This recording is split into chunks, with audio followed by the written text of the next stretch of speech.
ನಮಸ್ಕಾರ. ಬೆಂಗಳೂರು ಲೈವ್ ವಿಶೇಷ ಬುಲೆಟಿನ್ಗೆ ಸ್ವಾಗತ. ನಾನು ನಿಕೇಶ್ ಕೊಠಾರಿ. ಪಿಎಫ್ಐ ಆಟಾಟೋಪಗಳನ್ನ ನಾವೆಲ್ಲರೂ ಕೂಡ ನೋಡಿದ್ವಿ. ಕೊನೆಗೂ ಕೂಡ ಪಿಎಫ್ಐ ಬ್ಯಾನ್ ಆಯ್ತು. ಈಗ ಎಸ್ಡಿಪಿಐ ಕೂಡ ಬ್ಯಾನ್ ಆಗುತ್ತಾ ಎನ್ನುವಂತ ಪ್ರಶ್ನೆ ಕೂಡ ಉದ್ಭವ ಆಗ್ತಾ ಇದೆ. ದೇಶಾದ್ಯಂತ ಎಸ್ಡಿಪಿಐ ಕಚೇರಿಗಳ ಮೇಲೆ ಇಡಿ ದಾಳಿಯನ್ನು ನಡೆಸಿದೆ.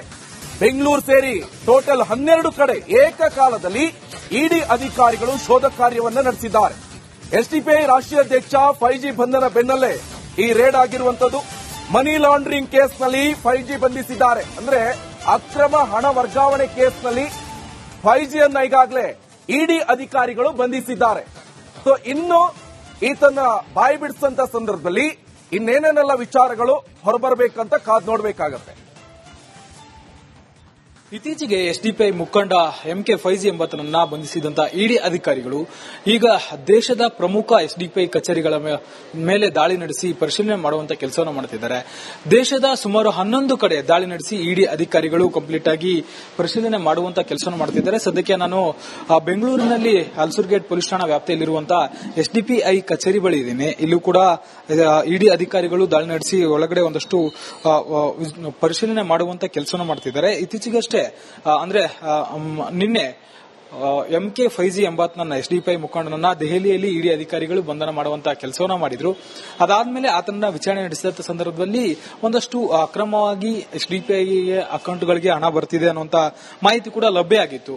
ಪಿಎಫ್ಐ ಅಂದ್ರೆ ನಿಷೇಧಿತ ಸಂಘಟನೆ ಪಿಎಫ್ಐ ಬ್ಯಾನ್ ಆದಂತ ನಂತರದಲ್ಲಿ ಎಸ್ಡಿಪಿಐ ಕಚೇರಿಯ ಅಕೌಂಟ್ಗಳಿಗೆ ಒಂದಷ್ಟು ಹಣ ವಿದೇಶಗಳಿಂದ ಬರ್ತಾ ಇತ್ತು, ವರ್ಗಾವಣೆ ಆಗ್ತಿತ್ತು ಅನ್ನುವಂತ ಒಂದಷ್ಟು ಮಾಹಿತಿಗಳು ಇಡಿ ಅಧಿಕಾರಿಗಳಿಗೆ ಲಭ್ಯ ಆಗಿರುತ್ತೆ. ಹೀಗಾಗಿ ಪಿಎಂ ಮೇಲೆ ಆಕ್ಟ್ ಅಡಿ ದಾಳಿ ನಡೆಸಿ ಸುಮಾರು 11 ಕಡೆ ಕರ್ನಾಟಕ, ಆಂಧ್ರ, ತಮಿಳುನಾಡು, ದೆಹಲಿ ಮತ್ತೆ ಜಾರ್ಖಂಡ್, ಯುಪಿ ಸೇರಿದಂತೆ ಹಲವೆಡೆ ದಾಳಿ ನಡೆಸಿ ಪರಿಶೀಲನೆ ಮಾಡುವಂತ ಕೆಲಸವನ್ನು ಮಾಡ್ತಿದ್ದಾರೆ. ಎಸ್ಡಿಪಿಐ ಕಚೇರಿಯಲ್ಲಿರುವಂತಹ ಸಿಬ್ಬಂದಿಯನ್ನ ವಿಚಾರಣೆ ಮಾಡುವಂತ ಕೆಲಸ ಮಾಡ್ತಿದ್ದಾರೆ. ಜೊತೆಗೆ ರೀಸೆಂಟ್ಲಿ ಒಂದು 6 ತಿಂಗಳಿಗೆ ಸಂಬಂಧಪಟ್ಟಂತ ಬ್ಯಾಂಕ್ ಡೀಟೇಲ್ಸ್ ಗಳನ್ನ ಪರಿಶೀಲನೆ ಮಾಡೋದಕ್ಕೆ ಇಡಿ ಅಧಿಕಾರಿಗಳು ಮುಂದಾಗ್ತಿದ್ದಾರೆ. ಸದ್ಯಕ್ಕೆ ಇಡಿ ಅಧಿಕಾರಿಗಳು ಎಸ್ಡಿಪಿಐ ಕಚೇರಿಗಳಲ್ಲಿ ಪರಿಶೀಲನಾ ಕಾರ್ಯವನ್ನ ಮುಂದುವರಿಸಿದ್ದಾರೆ. ವಿಡಿಯೋ ಜರ್ನಲಿಸ್ಟ್ ರಾಘವೇಂದ್ರ ಜೊತೆ ಮಾದೇಶ್, ರಿಪಬ್ಲಿಕ್ ಕನ್ನಡ, ಬೆಂಗಳೂರು. ಹಾಗಾದ್ರೆ ಇವತ್ತು ಎಲ್ಲೆಲ್ಲಿ ಇಡಿ ಅಧಿಕಾರಿ. ನಮಸ್ಕಾರ. ಬೆಂಗಳೂರು ಲೈವ್ ವಿಶೇಷ ಬುಲೆಟಿನ್ಗೆ ಸ್ವಾಗತ. ನಾನು ನಿಕೇಶ್ ಕೊಠಾರಿ. ಪಿಎಫ್ಐ ಆಟಾಟೋಪಗಳನ್ನ ನಾವೆಲ್ಲರೂ ಕೂಡ ನೋಡಿದ್ವಿ. ಕೊನೆಗೂ ಕೂಡ ಪಿಎಫ್ಐ ಬ್ಯಾನ್ ಆಯ್ತು. ಈಗ ಎಸ್ಡಿಪಿಐ ಕೂಡ ಬ್ಯಾನ್ ಆಗುತ್ತಾ ಎನ್ನುವಂತ ಪ್ರಶ್ನೆ ಕೂಡ ಉದ್ಭವ ಆಗ್ತಾ ಇದೆ. ದೇಶಾದ್ಯಂತ ಎಸ್ಡಿಪಿಐ ಕಚೇರಿಗಳ ಮೇಲೆ ಇಡಿ ದಾಳಿಯನ್ನು ನಡೆಸಿದೆ. ಬೆಂಗಳೂರು ಸೇರಿ ಟೋಟಲ್ 12 ಕಡೆ ಏಕಕಾಲದಲ್ಲಿ ಇಡಿ ಅಧಿಕಾರಿಗಳು ಶೋಧ ಕಾರ್ಯವನ್ನು ನಡೆಸಿದ್ದಾರೆ. ಎಸ್ಡಿಪಿಐ ರಾಷ್ಟ್ರೀಯ ಅಧ್ಯಕ್ಷ 5G ಬಂಧನ ಬೆನ್ನಲ್ಲೇ ಈ ರೇಡ್ ಆಗಿರುವಂತದ್ದು. ಮನಿ ಲಾಂಡ್ರಿಂಗ್ ಕೇಸ್ನಲ್ಲಿ 5G ಬಂಧಿಸಿದ್ದಾರೆ. ಅಂದ್ರೆ ಅಕ್ರಮ ಹಣ ವರ್ಗಾವಣೆ ಕೇಸ್ನಲ್ಲಿ 5G ಅನ್ನ ಈಗಾಗಲೇ ಇಡಿ ಅಧಿಕಾರಿಗಳು ಬಂಧಿಸಿದ್ದಾರೆ. ಸೊ ಇನ್ನು ಈತನ ಬಾಯಿ ಬಿಡಿಸಂತ ಸಂದರ್ಭದಲ್ಲಿ ಇನ್ನೇನೇನೆಲ್ಲ ವಿಚಾರಗಳು ಹೊರಬರಬೇಕಂತ ಕಾದ್ ನೋಡಬೇಕಾಗತ್ತೆ. ಇತ್ತೀಚೆಗೆ ಎಸ್ಡಿಪಿಐ ಮುಖಂಡ MK ಫೈಜಿ ಎಂಬಾತನನ್ನ ಬಂಧಿಸಿದಂತ ಇಡಿ ಅಧಿಕಾರಿಗಳು ಈಗ ದೇಶದ ಪ್ರಮುಖ ಎಸ್ಡಿಪಿಐ ಕಚೇರಿಗಳ ಮೇಲೆ ದಾಳಿ ನಡೆಸಿ ಪರಿಶೀಲನೆ ಮಾಡುವಂತ ಕೆಲಸವನ್ನು ಮಾಡುತ್ತಿದ್ದಾರೆ. ದೇಶದ ಸುಮಾರು 11 ಕಡೆ ದಾಳಿ ನಡೆಸಿ ಇಡಿ ಅಧಿಕಾರಿಗಳು ಕಂಪ್ಲೀಟ್ ಆಗಿ ಪರಿಶೀಲನೆ ಮಾಡುವಂತ ಕೆಲಸವನ್ನು ಮಾಡುತ್ತಿದ್ದಾರೆ. ಸದ್ಯಕ್ಕೆ ನಾನು ಬೆಂಗಳೂರಿನಲ್ಲಿ ಹಲ್ಸೂರ್ಗೇಟ್ ಪೊಲೀಸ್ ಠಾಣಾ ವ್ಯಾಪ್ತಿಯಲ್ಲಿರುವಂತಹ ಎಸ್ಡಿಪಿಐ ಕಚೇರಿ ಬಳಿ ಇದ್ದೀನಿ. ಇಲ್ಲೂ ಕೂಡ ಇಡಿ ಅಧಿಕಾರಿಗಳು ದಾಳಿ ನಡೆಸಿ ಒಳಗಡೆ ಒಂದಷ್ಟು ಪರಿಶೀಲನೆ ಮಾಡುವಂತ ಕೆಲಸವನ್ನು ಮಾಡುತ್ತಿದ್ದಾರೆ. ಇತ್ತೀಚೆಗಷ್ಟೇ ಅಂದ್ರೆ ನಿನ್ನೆ MK ಫೈಜಿ ಎಂಬಾತನನ್ನ ಎಸ್ಡಿಪಿಐ ಮುಖಂಡನನ್ನ ದೆಹಲಿಯಲ್ಲಿ ಇಡಿ ಅಧಿಕಾರಿಗಳು ಬಂಧನ ಮಾಡುವಂತಹ ಕೆಲಸವನ್ನ ಮಾಡಿದ್ರು. ಅದಾದ್ಮೇಲೆ ಆತನ ವಿಚಾರಣೆ ನಡೆಸಿದ ಸಂದರ್ಭದಲ್ಲಿ ಒಂದಷ್ಟು ಅಕ್ರಮವಾಗಿ ಎಸ್ಡಿಪಿಐ ಅಕೌಂಟ್ಗಳಿಗೆ ಹಣ ಬರ್ತಿದೆ ಅನ್ನುವಂತ ಮಾಹಿತಿ ಕೂಡ ಲಭ್ಯ ಆಗಿತ್ತು. ಪಿಎಫ್ಐ ಅಂದ್ರೆ ನಿಷೇಧಿತ ಸಂಘಟನೆ ಪಿಎಫ್ಐ ಬ್ಯಾನ್ ಆದಂತ ನಂತರದಲ್ಲಿ ಎಸ್ಡಿಪಿಐ ಕಚೇರಿಯ ಅಕೌಂಟ್ಗಳಿಗೆ ಒಂದಷ್ಟು ಹಣ ವಿದೇಶಗಳಿಂದ ಬರ್ತಾ ಇತ್ತು, ವರ್ಗಾವಣೆ ಆಗ್ತಿತ್ತು ಅನ್ನುವಂತ ಒಂದಷ್ಟು ಮಾಹಿತಿಗಳು ಇಡಿ ಅಧಿಕಾರಿಗಳಿಗೆ ಲಭ್ಯ ಆಗಿರುತ್ತೆ. ಹೀಗಾಗಿ ಪಿಎಂ ಮೇಲೆ ಆಕ್ಟ್ ಅಡಿ ದಾಳಿ ನಡೆಸಿ ಸುಮಾರು 11 ಕಡೆ ಕರ್ನಾಟಕ, ಆಂಧ್ರ, ತಮಿಳುನಾಡು, ದೆಹಲಿ ಮತ್ತೆ ಜಾರ್ಖಂಡ್, ಯುಪಿ ಸೇರಿದಂತೆ ಹಲವೆಡೆ ದಾಳಿ ನಡೆಸಿ ಪರಿಶೀಲನೆ ಮಾಡುವಂತ ಕೆಲಸವನ್ನು ಮಾಡುತ್ತಿದ್ದಾರೆ.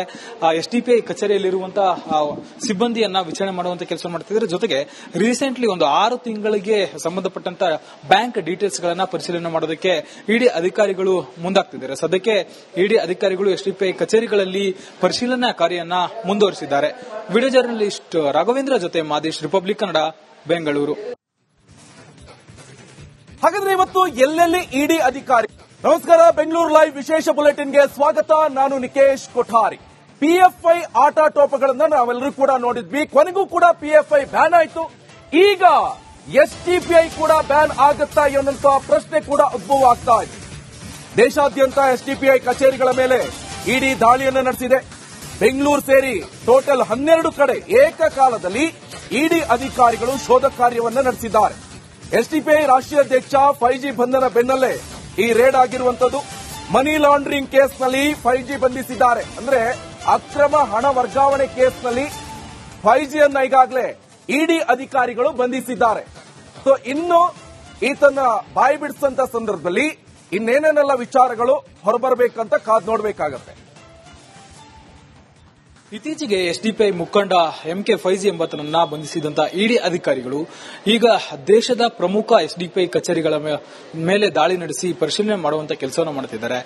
ದೇಶದ ಸುಮಾರು 11 ಕಡೆ ದಾಳಿ ನಡೆಸಿ ಇಡಿ ಅಧಿಕಾರಿಗಳು ಕಂಪ್ಲೀಟ್ ಆಗಿ ಪರಿಶೀಲನೆ ಮಾಡುವಂತ ಕೆಲಸವನ್ನು ಮಾಡುತ್ತಿದ್ದಾರೆ. ಸದ್ಯಕ್ಕೆ ನಾನು ಬೆಂಗಳೂರಿನಲ್ಲಿ ಹಲ್ಸೂರ್ಗೇಟ್ ಪೊಲೀಸ್ ಠಾಣಾ ವ್ಯಾಪ್ತಿಯಲ್ಲಿರುವಂತಹ ಎಸ್ಡಿಪಿಐ ಕಚೇರಿ ಬಳಿ ಇದ್ದೀನಿ. ಇಲ್ಲೂ ಕೂಡ ಇಡಿ ಅಧಿಕಾರಿಗಳು ದಾಳಿ ನಡೆಸಿ ಒಳಗಡೆ ಒಂದಷ್ಟು ಪರಿಶೀಲನೆ ಮಾಡುವಂತ ಕೆಲಸವನ್ನು ಮಾಡುತ್ತಿದ್ದಾರೆ. ಇತ್ತೀಚೆಗಷ್ಟೇ ಅಂದ್ರೆ ನಿನ್ನೆ MK5G ಎಂಬಾತನನ್ನ ಎಸ್ಡಿಪಿಐ ಮುಖಂಡನನ್ನ ದೆಹಲಿಯಲ್ಲಿ ಇಡಿ ಅಧಿಕಾರಿಗಳು ಬಂಧನ ಮಾಡುವಂತಹ ಕೆಲಸವನ್ನ ಮಾಡಿದ್ರು. ಅದಾದ್ಮೇಲೆ ಆತನ ವಿಚಾರಣೆ ನಡೆಸಿದ ಸಂದರ್ಭದಲ್ಲಿ ಒಂದಷ್ಟು ಅಕ್ರಮವಾಗಿ ಎಸ್ಡಿಪಿಐ ಅಕೌಂಟ್ಗಳಿಗೆ ಹಣ ಬರ್ತಿದೆ ಅನ್ನುವಂತ ಮಾಹಿತಿ ಕೂಡ ಲಭ್ಯ ಆಗಿತ್ತು. PFI ಅಂದ್ರೆ ನಿಷೇಧಿತ ಸಂಘಟನೆ PFI ಬ್ಯಾನ್ ಆದಂತ ನಂತರದಲ್ಲಿ ಎಸ್ಡಿಪಿಐ ಕಚೇರಿಯ ಅಕೌಂಟ್ಗಳಿಗೆ ಒಂದಷ್ಟು ಹಣ ವಿದೇಶಗಳಿಂದ ಬರ್ತಾ ಇತ್ತು, ವರ್ಗಾವಣೆ ಆಗ್ತಿತ್ತು ಅನ್ನುವಂತ ಒಂದಷ್ಟು ಮಾಹಿತಿಗಳು ಇಡಿ ಅಧಿಕಾರಿಗಳಿಗೆ ಲಭ್ಯ ಆಗಿರುತ್ತೆ. ಹೀಗಾಗಿ PMLA ಆಕ್ಟ್ ಅಡಿ ದಾಳಿ ನಡೆಸಿ ಸುಮಾರು 11 ಕಡೆ ಕರ್ನಾಟಕ, ಆಂಧ್ರ, ತಮಿಳುನಾಡು, ದೆಹಲಿ ಮತ್ತೆ ಜಾರ್ಖಂಡ್, UP ಸೇರಿದಂತೆ ಹಲವೆಡೆ ದಾಳಿ ನಡೆಸಿ ಪರಿಶೀಲನೆ ಮಾಡುವಂತ ಕೆಲಸವನ್ನು ಮಾಡ್ತಿದ್ದಾರೆ. ಎಸ್ಡಿಪಿಐ ಕಚೇರಿಯಲ್ಲಿರುವಂತಹ ಸಿಬ್ಬಂದಿಯನ್ನ ವಿಚಾರಣೆ ಮಾಡುವಂತ ಕೆಲಸ ಮಾಡ್ತಿದ್ದಾರೆ. ಜೊತೆಗೆ ರೀಸೆಂಟ್ಲಿ ಒಂದು 6 ತಿಂಗಳಿಗೆ ಸಂಬಂಧಪಟ್ಟಂತ ಬ್ಯಾಂಕ್ ಡೀಟೇಲ್ಸ್ ಗಳನ್ನ ಪರಿಶೀಲನೆ ಮಾಡೋದಕ್ಕೆ ಇಡಿ ಅಧಿಕಾರಿಗಳು ಮುಂದಾಗ್ತಿದ್ದಾರೆ. ಸದ್ಯಕ್ಕೆ ಇಡಿ ಅಧಿಕಾರಿಗಳು ಎಸ್ಡಿಪಿಐ ಕಚೇರಿಗಳಲ್ಲಿ ಪರಿಶೀಲನಾ ಕಾರ್ಯವನ್ನ ಮುಂದುವರಿಸಿದ್ದಾರೆ. ವಿಡಿಯೋ ಜರ್ನಲಿಸ್ಟ್ ರಾಘವೇಂದ್ರ ಜೊತೆ ಮಾದೇಶ್, ರಿಪಬ್ಲಿಕ್ ಕನ್ನಡ, ಬೆಂಗಳೂರು. ಹಾಗಾದ್ರೆ ಇವತ್ತು ಎಲ್ಲೆಲ್ಲಿ ಇಡಿ ಅಧಿಕಾರಿ. ನಮಸ್ಕಾರ, ಬೆಂಗಳೂರು ಲೈವ್ ವಿಶೇಷ ಬುಲೆಟಿನ್ಗೆ ಸ್ವಾಗತ. ನಾನು ನಿಕೇಶ್ ಕೊಠಾರಿ. ಪಿಎಫ್ಐ ಆಟಾಟೋಪಗಳನ್ನ ನಾವೆಲ್ಲರೂ ಕೂಡ ನೋಡಿದ್ವಿ. ಕೊನೆಗೂ ಕೂಡ ಪಿಎಫ್ಐ ಬ್ಯಾನ್ ಆಯ್ತು. ಈಗ ಎಸ್ಡಿಪಿಐ ಕೂಡ ಬ್ಯಾನ್ ಆಗುತ್ತಾ ಎನ್ನುವಂತ ಪ್ರಶ್ನೆ ಕೂಡ ಉದ್ಭವ ಆಗ್ತಾ ಇದೆ. ದೇಶಾದ್ಯಂತ ಎಸ್ಡಿಪಿಐ ಕಚೇರಿಗಳ ಮೇಲೆ ಇಡಿ ದಾಳಿಯನ್ನು ನಡೆಸಿದೆ.